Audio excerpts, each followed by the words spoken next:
Masobra naman isa kagatos kagasolinahan sa Bacol City na tukiban nga wala sang business permit. Yaring balita nga itong gintutukan.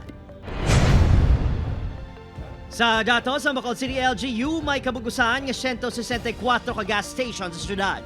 Sa palibot sang team nga nagamonitor sa presyo sang gatong nga ginabaligya sini nga semana, natukiban nga 113 ka gas stations ang wala sang business permit sa mga 2026.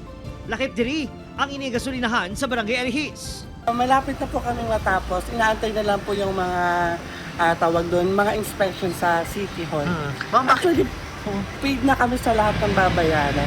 Yung sa City Obo na lang, which is, sabi is, sa mga daw, sa Friday, pwede ko daw malaman kung magkano na yung babayaran ko doon.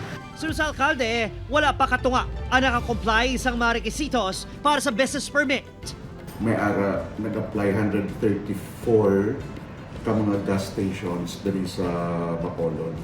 And of the 134, ang issue na business permit is 51. Although they have until the end of the month na process. Ginpangunahan sa Bacol City Police upo ng LGU ang price monitoring sa mga gasolinahan. Wala sang na-monitor nga nagala sa price guide sa DOE. Apang, ginpangayuan sa patagang gasolinahan sa Barangay Mansilingan nga nagbutang sang masobra 100 pesos nga presyo sa gasolina.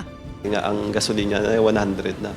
Sa katuan sang pulis na ito nagpa-picture yun balik na sa 75. Base sa sabat sa tagdumulan sa kapulisan, miscommunication lang ang natabo. Uko nagsala lang sa pagbutang sang numero ang personnel.